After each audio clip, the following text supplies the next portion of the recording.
جس وقت جزیرۃ العرب پر اسلام کا سورج طلوع ہوا، وہاں دو قسم کے حکمران تھے۔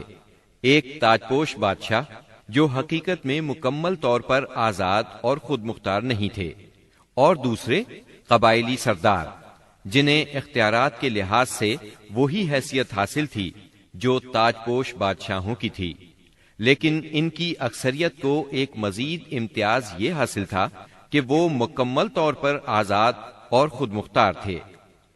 اس وقت تاج پوش حکمران یہ تھے: شاہان یمن، شاہان آل غسان یعنی شام، اور شاہان ہیرا یعنی عراق۔ باقی عرب حکمران تاج پوش نہ تھے۔ عرب عاربہ میں سے قدیم ترین قوم سبا تھی۔ اور یعنی عراق سے جو کتبات برآمد ہوئے ان میں 2500 سال قبل مسیح کی اس قوم کا ذکر ملتا ہے، لیکن اس کے عروج کا زمانہ 11 صدی قبل مسیح سے شروع ہوتا ہے۔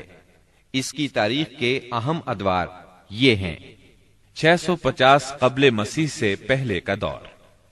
اس دور میں سبا کے بادشاہوں کا لقب مکرب سبا تھا۔ ان کا پایہ تخت سرواہ تھا، جس کے کھنڈرات آج بھی معارب کے مغرب میں ایک دن کے فاصلے پر پائے جاتے ہیں۔ یہ کھنڈرات خریبہ کے نام سے مشہور ہیں۔ اسی دور میں معارب کے مشہور بند کی بنیاد رکھی گئی، جسے یمن کی تاریخ میں بہت اہمیت حاصل ہے۔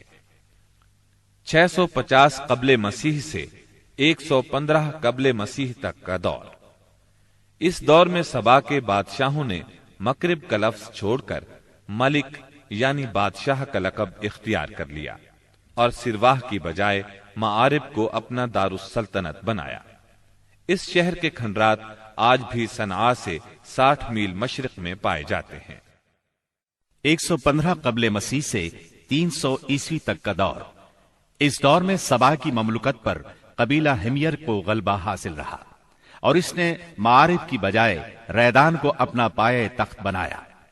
پھر ریدان کا نام ظفار پڑ گیا، جس کے کھنڈرات آج بھی شہر یریم کے قریب ایک دائرہ نما پہاڑی پر پائے جاتے ہیں۔ اسی دور میں قوم سبا کا زوال شروع ہوا۔ 300 عیسوی کے بعد سے آغاز اسلام تک کا دور۔ اس دور میں یمن کے اندر مسلسل اضطراب اور انتشار برپا رہا۔ انقلابات آئے، خانہ جنگیاں ہوئیں، اور بیرونی قوموں کو مداخلت کے مواقع ہاتھ آئے، یہاں تک کہ ایک وقت ایسا بھی آیا کہ یمن کی آزادی سلب ہو گئی۔ چنانچہ اسی دور میں رومیوں نے عدن پر فوجی قبضہ کیا، اور ان کی مدد سے حبشیوں نے ہمیر اور ہمدان کی آپس میں کشمکش سے فائدہ اٹھایا، اور 340 عیسوی میں پہلی بار یمن پر قبضہ کیا۔ یہ قبضہ 378 عیسوی تک برقرار رہا۔